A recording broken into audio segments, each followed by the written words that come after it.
to have some people joining us. Hello to everybody who is logging in. Thank you so much for joining us on this webinar on AI and tech recruitment. We will be getting started in just 1 minute. We're just giving people a few moments to sign in. And while you're waiting, feel free to scan the QR code here to follow us on LinkedIn, and that way you can stay up to date with our latest webinars like this one, blog articles, product updates, and all those good things.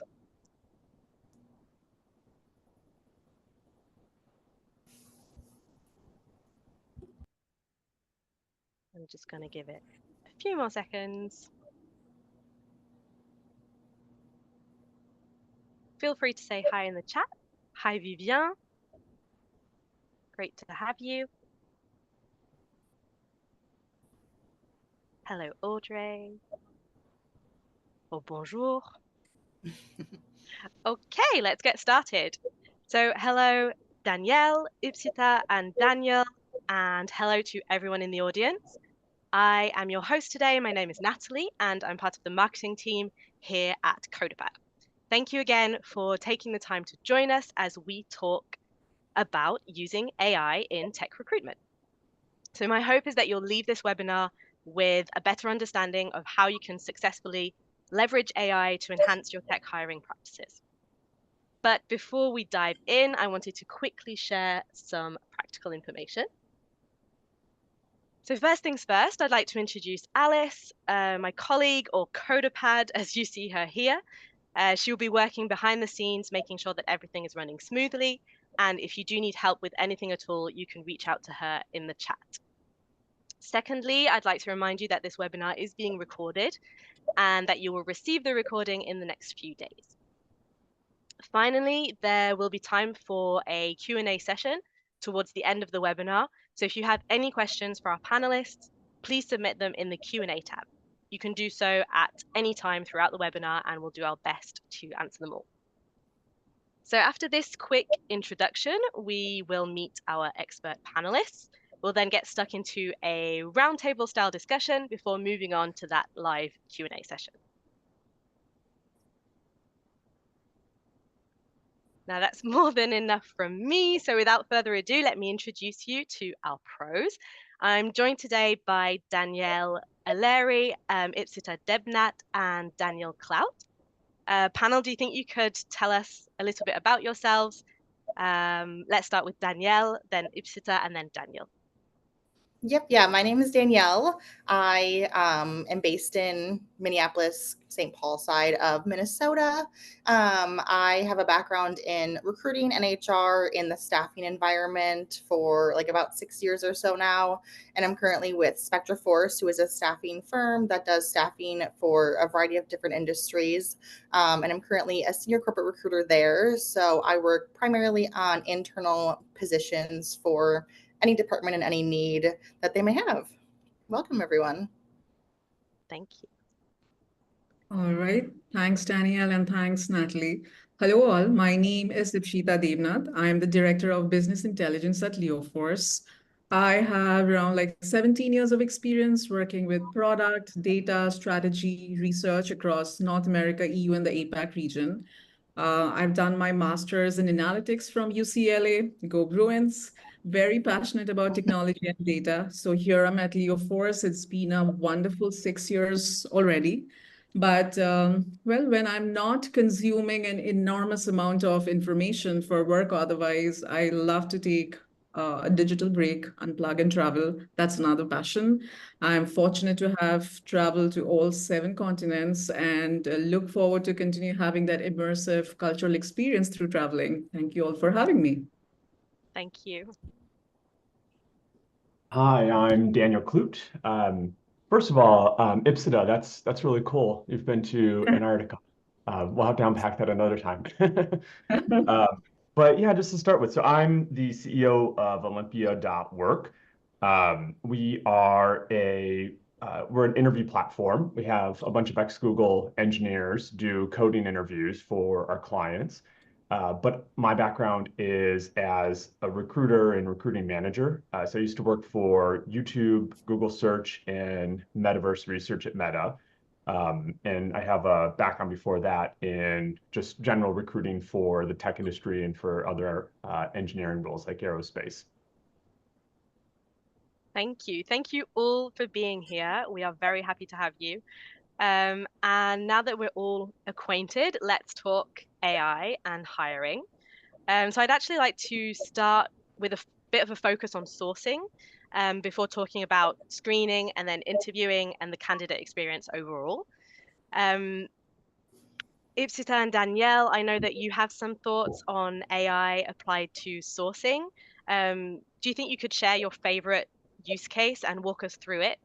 What does it look like in practice and what are the advantages? Maybe Ipsita, you could start. Sure. That's a wonderful question. Favorite application of AI. God, we have like so many capabilities. So where do we choose? I think as a head of business intelligence, the biggest chunk of my work is dedicated to sessions with recruiters across the industries. And I guess the type of roles can also differ and the need for AI accordingly.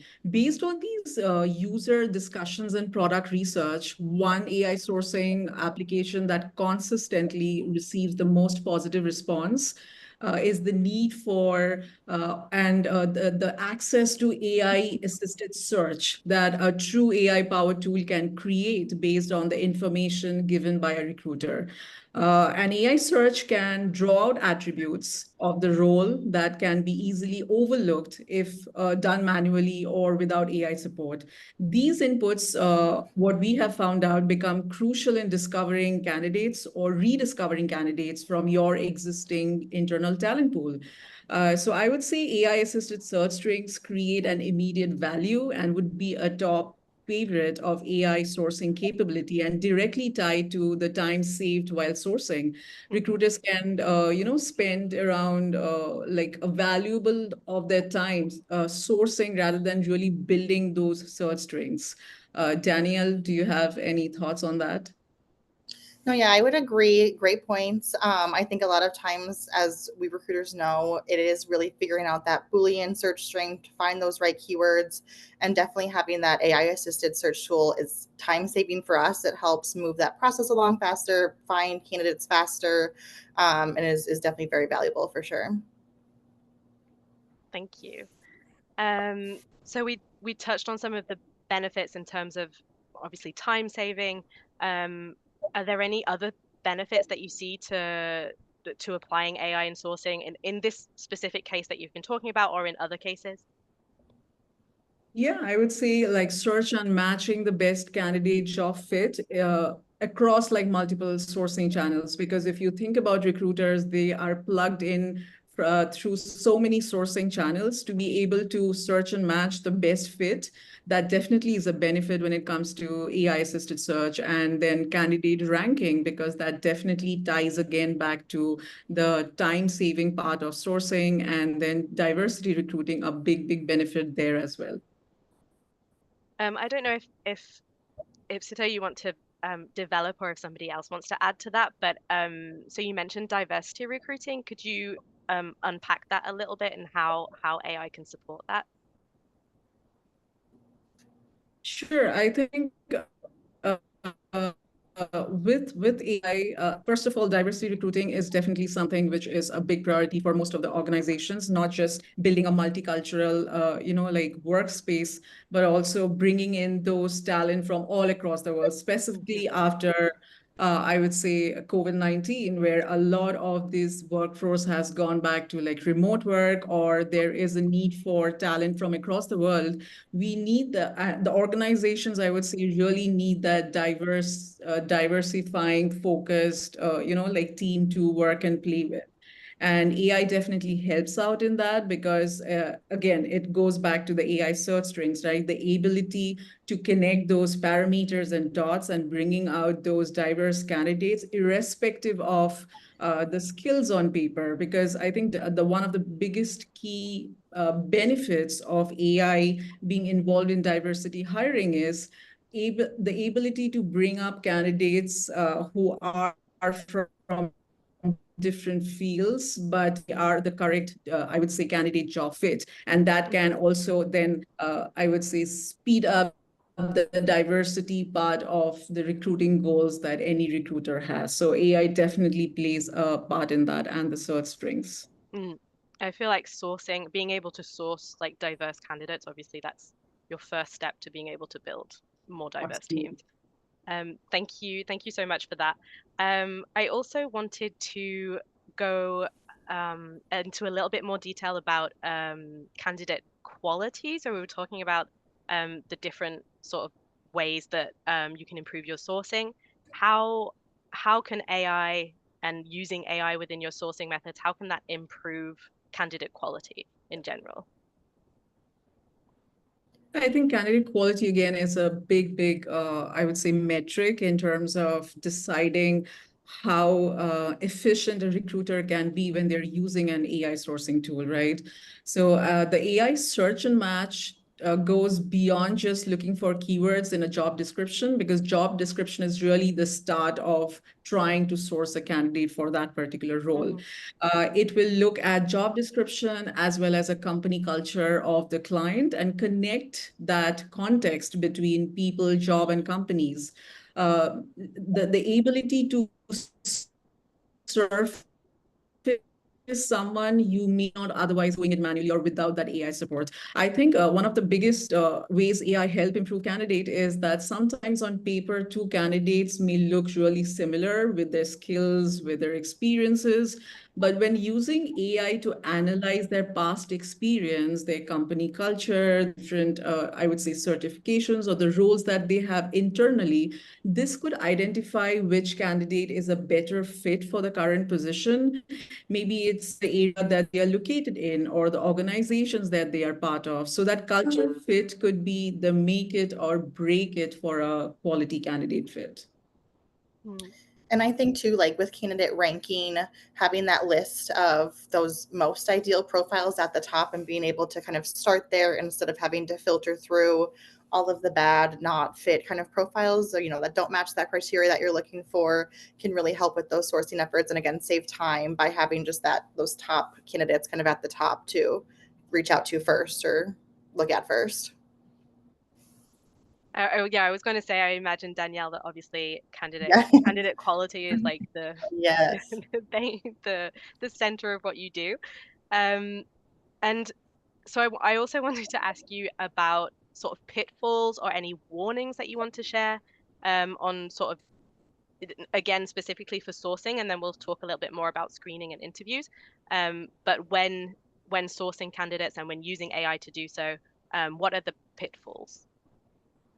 I don't know if, I would say yeah, just Danielle, if you have some thoughts. Yeah. I mean, I would say just, with like human recruiting, there is always that bias that, you unconsciously have. So making sure that the AI doesn't learn your bias and Mm, not be so, I guess, biased towards that profile. So I would say that could be a pitfall of because AI will learn you, your tone, who you're looking for, that ideal profile. And mm-hmm, so making sure that it's not going to be biased as well.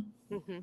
And I know today you were saying something in the notes in the conversation prior to this about like good data in is good data out, and I think um, being able to define sort of your criteria, your search criteria, and being able to hone in on the most objective sort of criteria to be able to make that first selection. I think that's one of the most important things. I think sort of breezing through that and not paying too much attention, that would be that would be a pitfall, I would say. Yeah, and I think everybody should understand another like aspect of technology is that any new technology that is constantly spoken about or written about, right? Like AI is in the last like Hmm. past 5 or 6 years. There's an expectation that comes along with it that it'll solve all business problems, that it's like a magic bullet. You just bite it Right. and poof, you get candidates. So I think that is the biggest pitfall, that we are in a people business. So there will always be that human element to AI, and recruiters have the most context when it comes to hiring managers. And Daniel can vouch for that, that they have the most context when they are talking to hiring managers or their clients. So that information an AI will never have. So that's where basically that incorporation of human element and AI comes in, and people should really understand that collaboration. So that's where the good data in is the good data out. So the more you give to the system, the more it is able to learn and give you the right results, which is the AI part of it. Mm. I, And I was just yeah, gonna I was just gonna add to that. please. Yeah, I think that's a really good point about um, people want to know um, how we're using AI with qualifying our candidates. Hmm. But I think there's a lot that is it's a lot of AI washing right now, Mm. especially when it comes to hiring managers that we're working with. A lot of hiring managers they want to use technology to basically do their job for them. Um, just like figuring out like or is this candidate the right candidate for my team? And just a lot of the work that you have to do as a hiring manager, we can't replace that with AI. We still have to do the fundamental interviewing. um, you have to figure out whether or not someone's going to even be the right fit for your team. Anyway, my thing with hiring managers is that they want AI or technology to do that fundamental job for them. We're just not even remotely there yet with AI or with these tools. The hiring manager and the team really do need to still know what they're looking for. They need to know what their fundamental job is, as like an engineer or um, as an engineering hiring manager. They need to know what their job is and what they're looking for in a candidate. Anyway, my point with it, and I always tell hiring managers, is that we're just years away from even remotely being able to do that job for them with these interviews with qualifying candidates. You still fundamentally have to do the work of interviewing and picking which candidate you want in your team. Hiring managers just are, yeah, they basically want us to figure that out for them with technology. I mean, we can't Yeah. do that yet. I'm always reminding them of that. It's tempting. The idea is tempting. Um, but yeah, no, I absolutely agree. And I think with or CodaPad's sort of position or opinion on the topic is also it's not so much how can AI do my job, it's how can AI support me in the Right. job that I have to be the job that I have to do. And I think obviously using a tool and that has some functionalities that are powered by AI, like that can be a really good way to sort of gain efficiency and do your job even better. But like you say, you still have to do that job. I wanted to sort of move on to the screening and interview part of the process. Um, so how panelists, I'm not sure who wants to raise their hand for this one, but how would you recommend using AI? And again, I say using AI, but obviously it's how AI can support you or how you can leverage AI in some parts of this. But how would you use it in that sort of screening process before the interview stage, being able to sort of shortlist the candidates that you want to meet in an interview? I can start. I would think some of like I've always said like that assisted search kind of applications that it can do or like those ranking I think really can help kind of just narrow down those ideal profiles.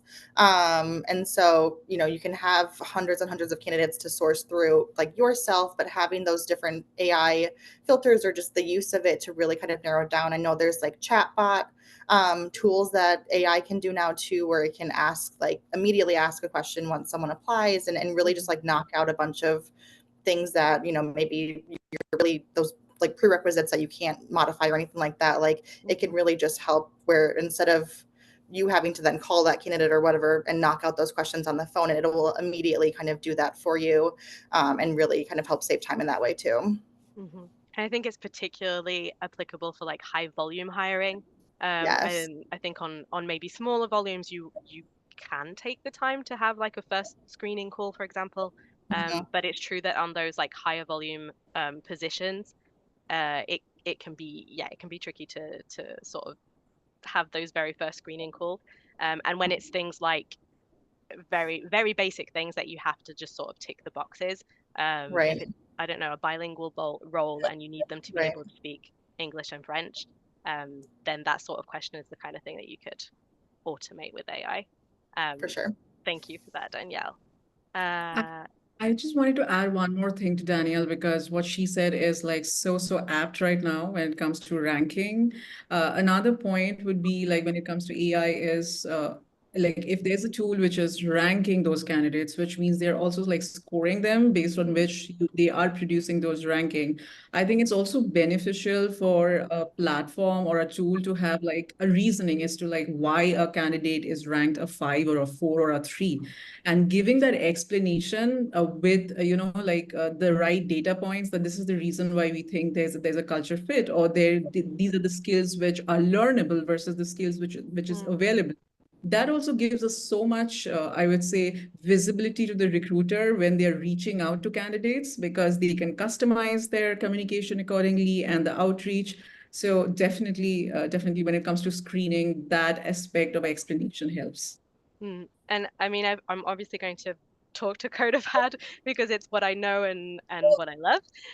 But I think a screening test, for me, a screening test, especially for technical positions, to be able to send a coding test, that's going to be the best way to sort of screen your candidates, make sure that they have those basic technical roles that you need for the position, and then you'll be able to build on that conversation in an interview. And CodeOpad has sort of integrated, as have other tools, but features that are powered by AI. A couple of examples in our tests.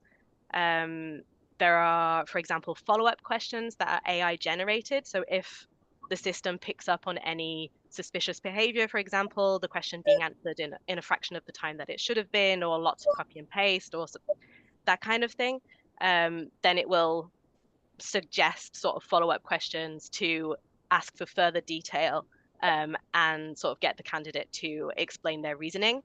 And that's something that's generated by AI. There's also sort of the way, this is something that's not yet available publicly, but we're working on creating a test from a job description thanks to AI. And that's another way to sort of go from, so these are the skills I need, how can I test for them? And again, you've got that sort of way to screen based on the technical skills that you need for the role. Now so we talked about the pitfalls in sourcing. I also want to talk about what you should not use AI for in the screening process. I think Danielle, you had some thoughts. Maybe Daniel, you'd like to add to this. I think this sort of joins what you were saying earlier. Yeah, I was gonna kind of reiterate what Daniel said earlier, is that you still have to have that human piece of it, whether it's that virtual interview, in person, that phone conversation. I mean, you definitely have to still have that involved in the interview process, so that you can obviously make sure that, a lot of times too, and I can't remember the term, but there's like that fake interviewing where they'll have like someone else kind of interview for them, or like apply for them. So you definitely still need that to make sure that it's the real person, that they are, culturally what you're looking for, and are that match, everything kind of matches up on paper too. Daniel, was there anything you wanted to add to that? No, I think that covers it. Okay. So we haven't talked specifically about interviews. So how can you use AI in sort of a live interview setting, especially, I mean, technical interviews especially? I know, so I'm going to, again, I'm going to mention CodeOpad, but I know with CodeOpad, for example, we've enabled AI, like ChatGPT is available within the interview setting. So you can make that available to candidates. It's something that's visible both to the interview and to the candidate. And so if they have a question and they're like, oh, I can't remember this library or this technicality or whatever, they can use ChatGPT to go and look for that, to search for that. And it just sort of mirrors their on the job experience, because ChatGPT is something that a lot of developers are using day to day. So I think that's one way, that's sort of my contribution. But if anyone else had anything that they wanted to share. I think again with like those chat bots to just help, like if you're like, I know I have these 5 questions that are non-negotiables, and just kind of really kind of filter those out right away, so that when you get to the interview, it's extremely purposeful. You're not wasting anyone's time, or even just kind of using those. I mean, different, I would say like rankings as well too, or assisted searches, like they can really kind of help too, of just kind of narrowing that down for sure.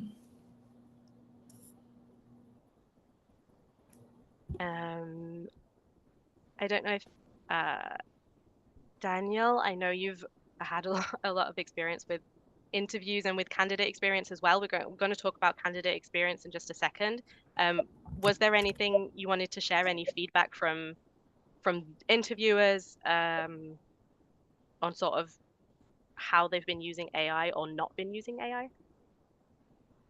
Um, I would say nothing too specific. It's just that it's effectively what I've said before. You remember my interviewers are, they're ex Google engineers. Mm-hmm.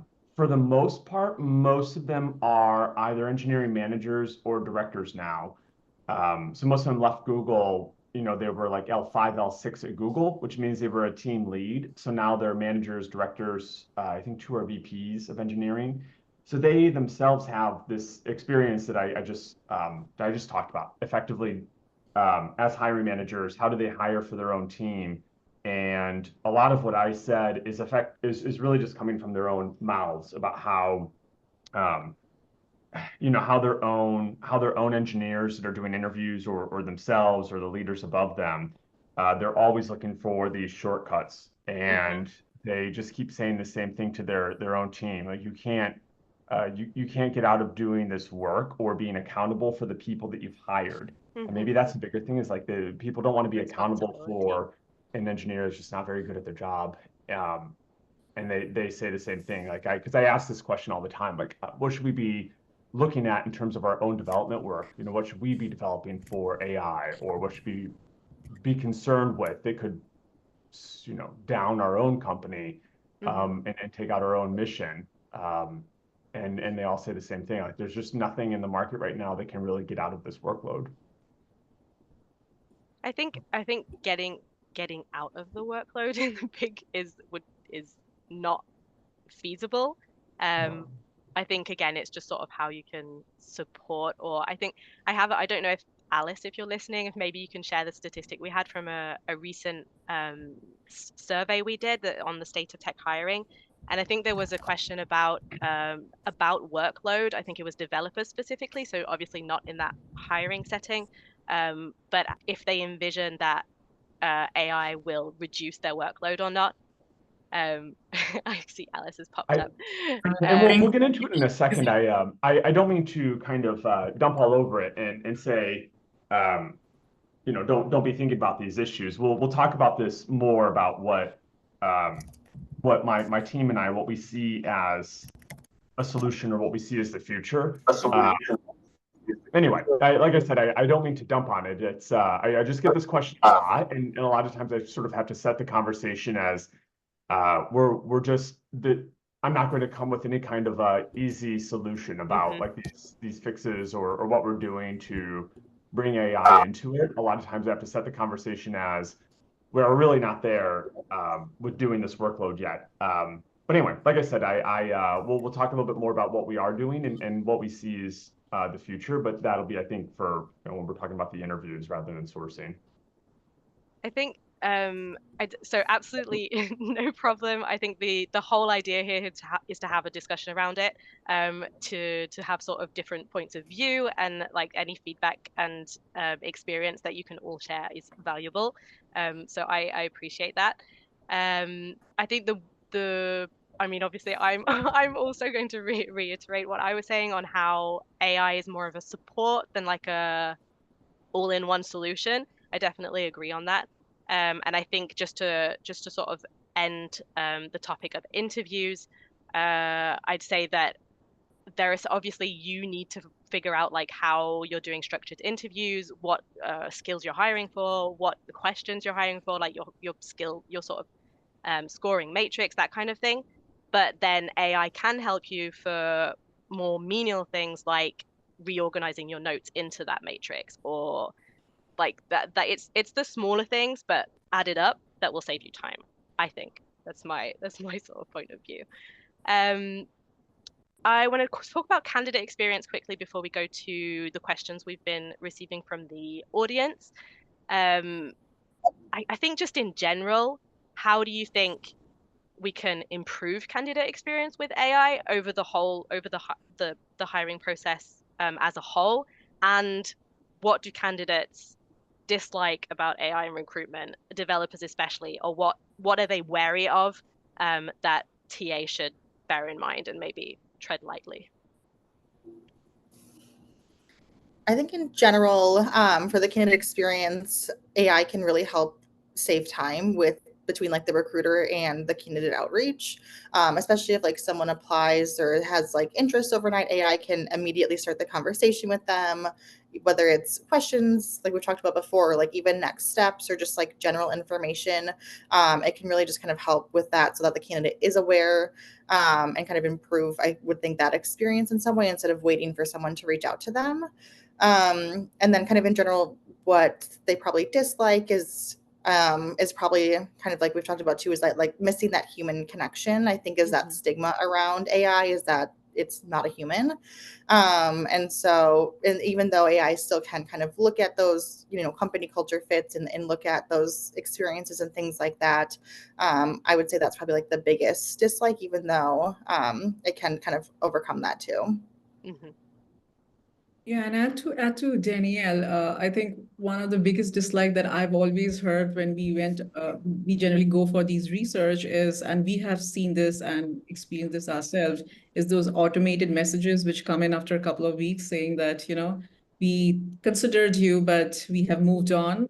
It is so impersonal that you don't really know when it comes to your profile, what actually worked, what did not work. And that is the feedback that they want from recruiters. And I think with a right AI tool, that is possible that to keep them informed every step of the way, right? Like this, you have crossed this, and this is the reason why you met this criteria, or maybe not met the criteria. I think that is the experience that candidates are looking for. Thank you. Daniel, was there anything you wanted to add on anything really before we move to, or anybody else, before we move to questions from the audience?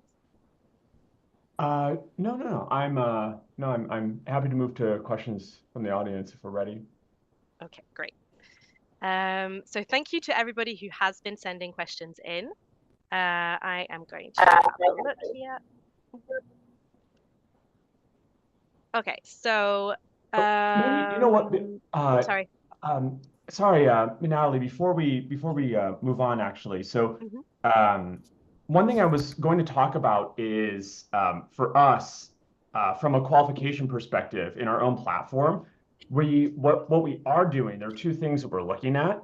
Maybe if anybody in the audience has anything to add or just any questions related to qualifying candidates.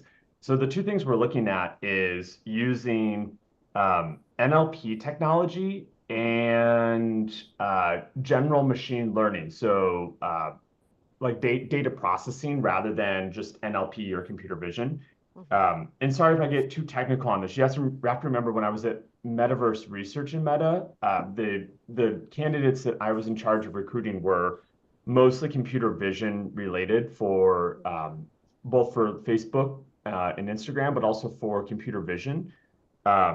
So a lot of the stuff I talk about is very technical, but one big observation that we made was that you can probably use NLP and general machine learning for reading through an interview and trying to figure out what was said in the interview, not just stuff like, is there bias? That's one thing, but I honestly, I don't really think that that's a huge issue, at least in tech, certainly not in big tech.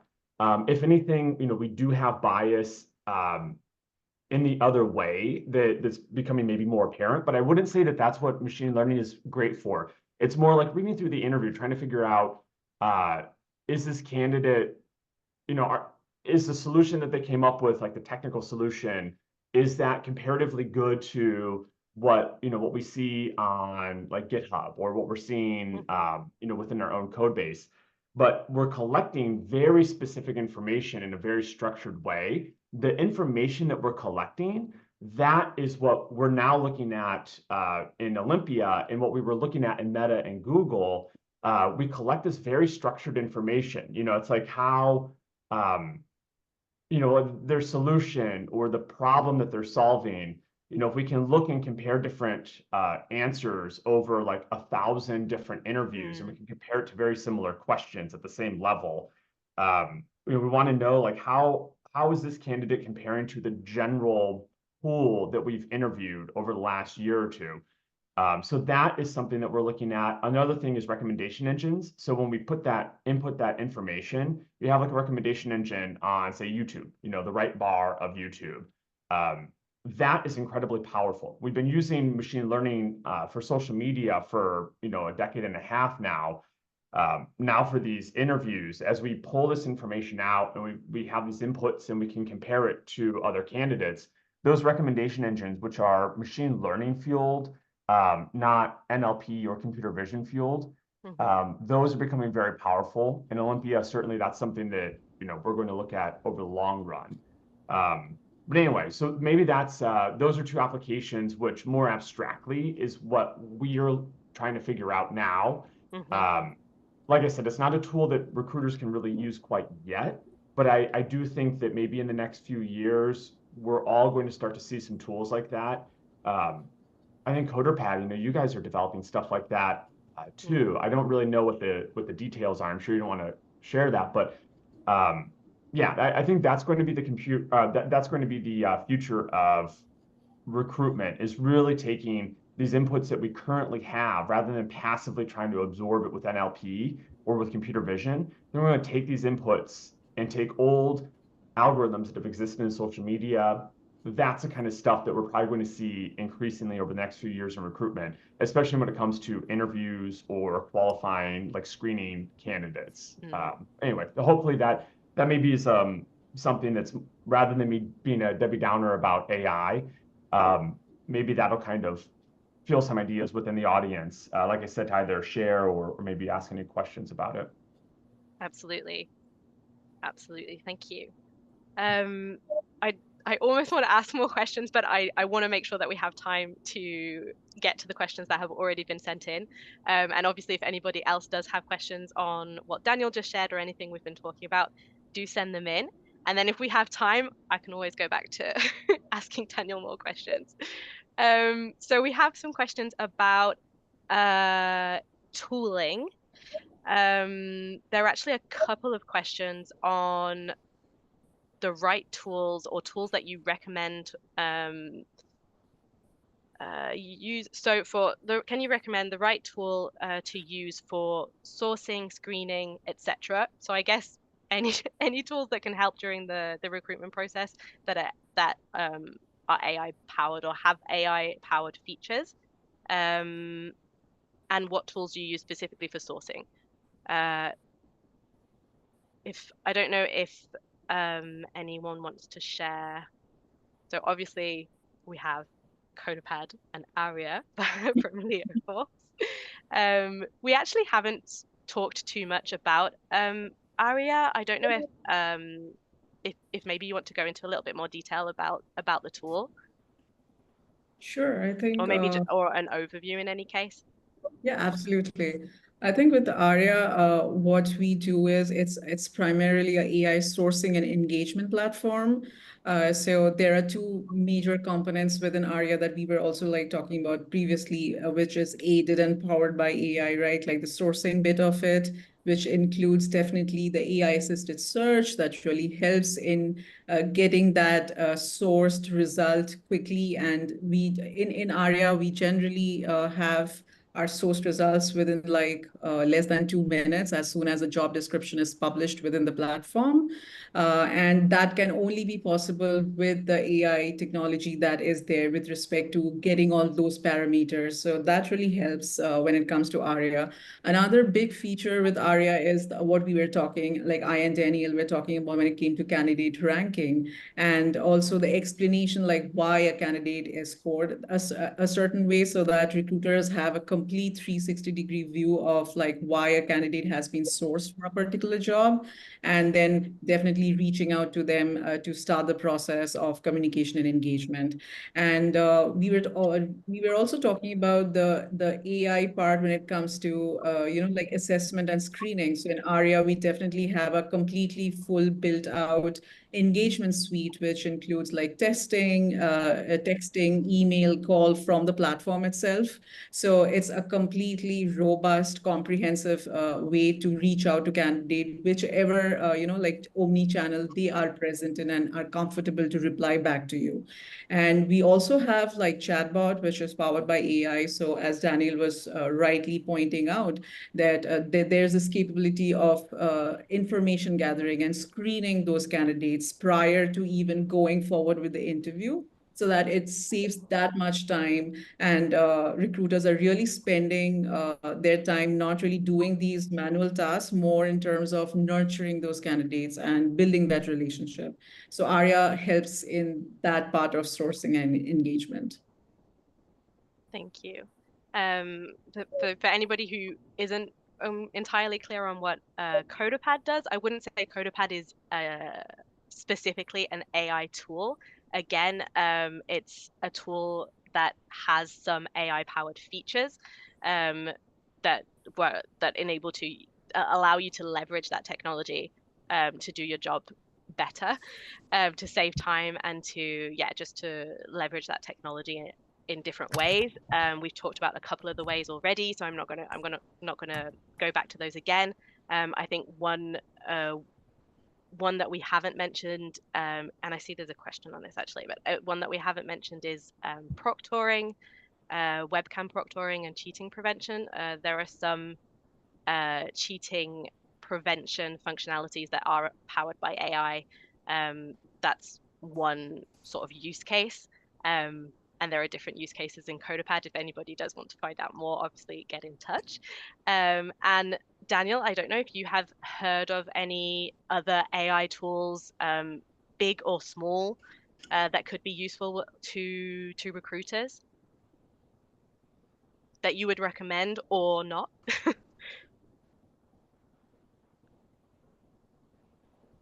There we go. Sorry, I was on, it went to full screen. I couldn't unmute myself.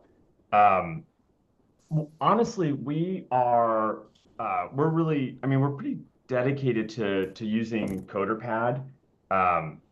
We've just signed up for Enterprise to get on proctoring. I know you guys are gonna release that, but we're going on Enterprise just because a lot of our solutions, especially at early stage screening, to make sure that we don't do too many interviews. As you can imagine, our interviews are very, very expensive to do. Our interviewers are top-notch engineers. So we're trying to make sure that we don't do interviews when we don't have to. So we're signing up for Enterprise CoderPad now because there's so many features that you guys are coming out with that are cheating prevention. That's what we really need. We're seeing a dramatic increase in cheating. So we started using ChatGPT on CoderPad when it first came out.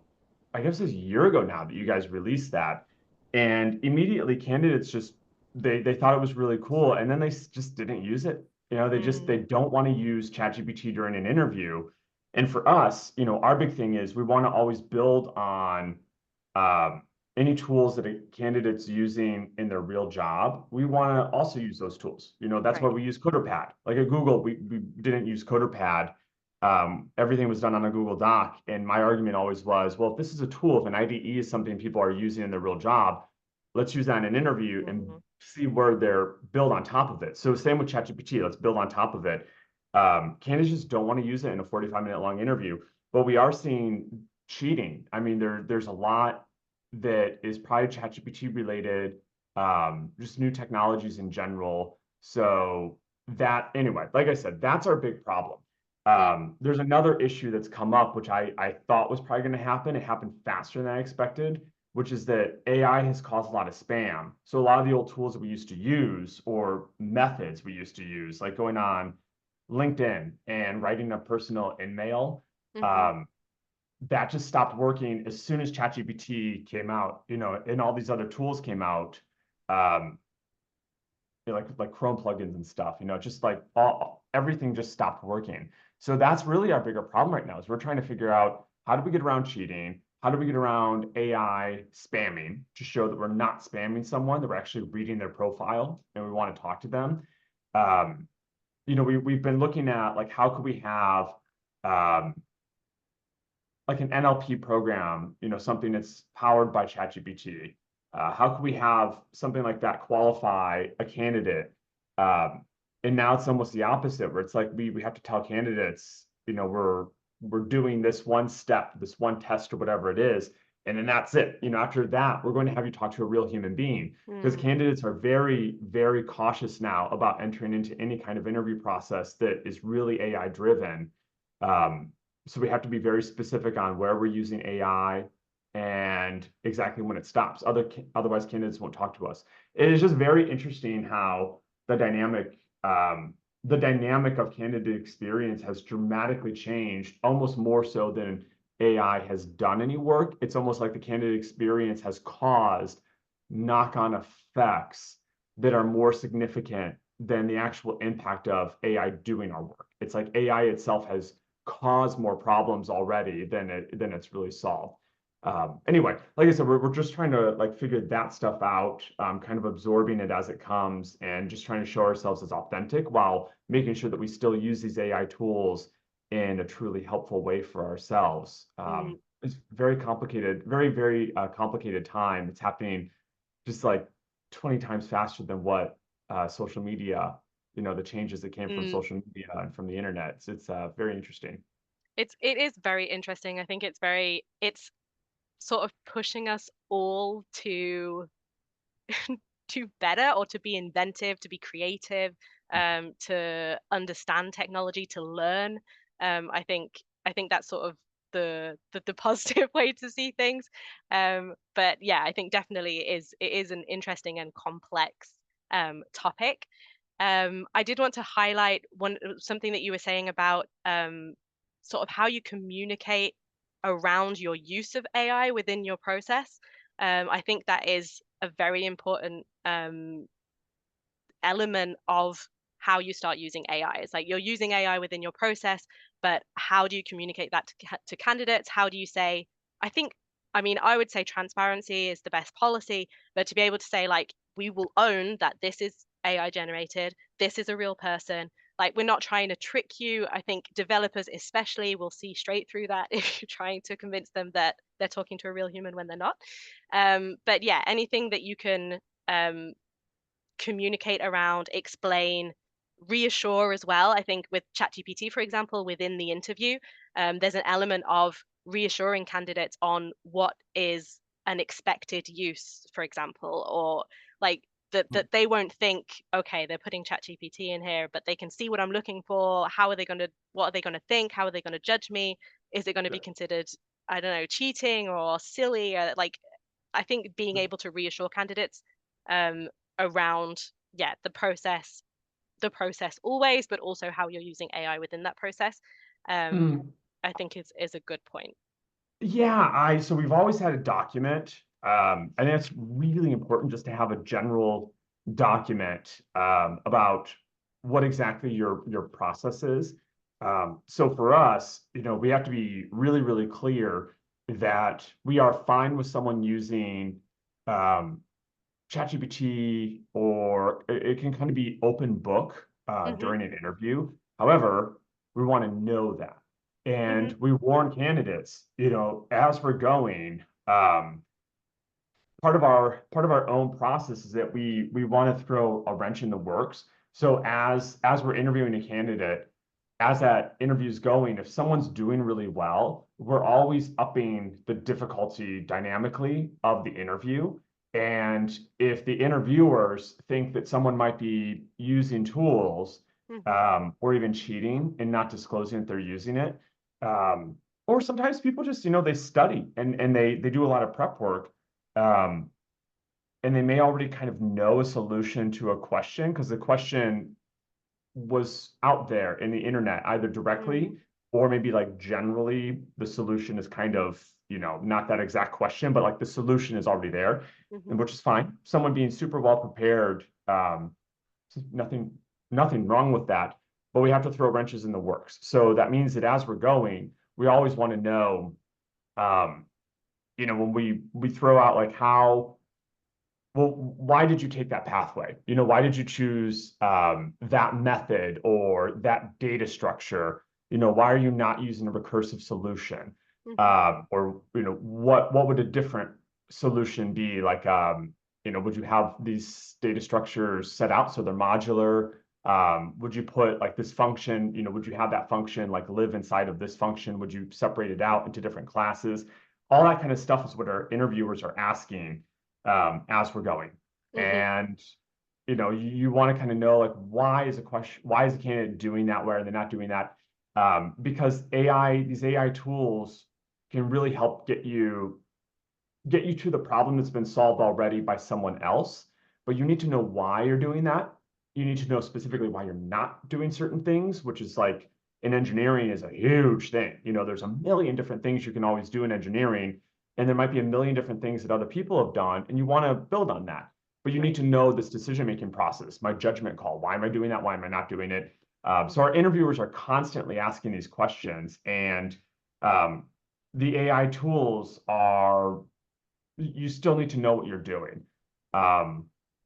One thing, not to plug CoderPad again, but one thing that we're also excited about is turning on the dynamic questions. So as you're going through coding game, so not the CoderPad itself, but the actual screening test you guys have. So as you're going through those questions, we'll now be able to dynamically, like change the question, which is exactly what we do in our own interviews. We're dynamically changing it as someone's answering the question, try to figure out like what other things could you do. That's probably the best solution for us in like dealing with ChatGPT isn't necessarily how are we using it, but like how if you are using it or not using it, we want to know like how are you handling these different questions? And if you're not using ChatGPT, that's totally fine. If you are using it and you throw in some of these like follow-up questions, like I said, throwing wrenches in the works, whether on whether on coding game or if it's our live interviews, throwing these wrenches in the works, like that will give us an answer. Do you even know what you're doing? Or are you literally just reading the internet and giving us an out-of-the-box solution that's already on Google search or on ChatGPT?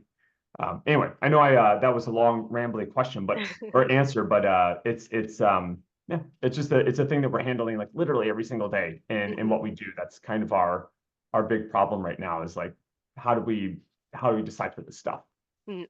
I think absolutely. I mean, I know that will be valuable to some of the people watching today, because I have some questions on how can you be sure a candidate is not using AI to answer a question, and there's also a question on if AI can help formulate or suggest questions to dig deeper into what a candidate is saying during an interview. So I think we've definitely touched on that. I don't know if I think I'd recommend. I think it's not so much. I don't know if it's the expression throwing a wrench in the works that makes it feel like you're not trying to catch them out.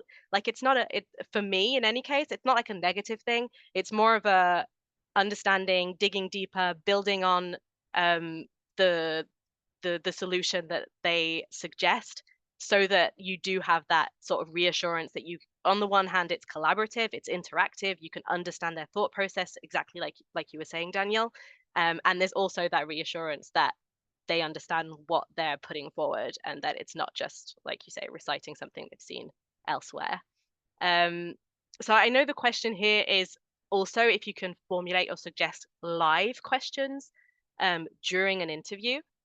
That is something that we are working on at CoderPad. I think there is sort of that difference. It's definitely something that AI can help do or will be getting better on, to be able to have that sort of dynamic. It's definitely something you can do like Daniel said, in a coding test, a screening test. In a live interview, it's an extra layer of complexity, obviously. But as you have the technology to transcript live the interview, what the candidate is saying, plus what the candidate is coding, all that information will sort of be able to fuel suggestions from AI. So that's definitely something that we are working on, and that will be coming to the market, I'd say.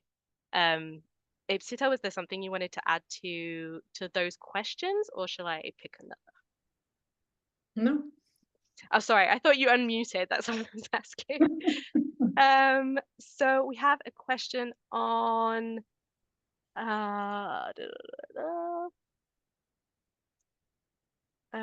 we've kind of already touched on this. Okay, we have a question on how ATSs are using AI nowadays, and what we can expect to see in the future. I think that's a really interesting question.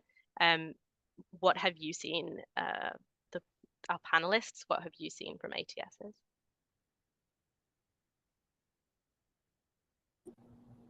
If anything. Well, I'm sure there's some that can have like different features built into the ATS. I know like with Aria, it can integrate with pretty much any ATS and have that platform on there. But I'm not familiar with too many other ATSs, but I'm sure nowadays so many of the big ones are adding different features and really kind of revamping it, I'm sure. Adding to that, I think with ATS, their biggest go-to is to make sure that there's an end-to-end automation more than AI. So that is definitely one of the key strengths of an ATS, to be able to, because they generally, ATSs are mostly used by enterprises, which means that they have like loads of internal data to, like parse through and churn through. So automation is definitely a big piece of it. But when it comes to AI in ATS, I think most of the ATSs generally tend to integrate with a tool like Aria, because that gives them that added layer of AI along with the automation and all the capabilities and the internal talent pool that they have. So that's how Aria also works with most of these bigger ATSs like Bullhorn, Greenhouse, iCIMS, that they're completely automated. And with Aria having that easy open API, it can like integrate within weeks and give you that added layer of AI that you need. That way, I think a lot of companies come to that decision where they want to think, do I build something in-house? Do I probably acquire something, or maybe should I just partner? So with ATSs, I think it's more towards partnership than rather building something in-house. And sometimes the ATSs definitely go and acquire these smaller AI companies as well. So that's where ATS generally are at this moment. Okay, thank you. I think that's all we have time for today. I do see that there's a question that came in on addressing AI bias within the recruitment process. I think I don't want to I don't want to rush that question, so I don't think we'll get into it now. But I did want to say that we had a webinar just a few weeks ago on AI and bias specifically in tech recruitment. And if you go to our events page on the CoderPad website, you can find the replay. So whoever did ask that question, I'm sorry we haven't had time to get to it now, but if you are interested in that topic, I do suggest that webinar. Thank you so much to everybody who's been sending in questions, interacting in the chat. Thank you to Alice. I know you've shared, I've not seen everything, but I know you've shared lots of really useful resources. And I do hope yes, the chat was alive. So I hope that that's been useful for everybody who's joined us today. Again, thank you to our panelists, and I wish you all a very good day, afternoon, wherever you are. And I hope to see you soon on another webinar. Thank you. Bye, everybody. Thanks, everyone. Bye.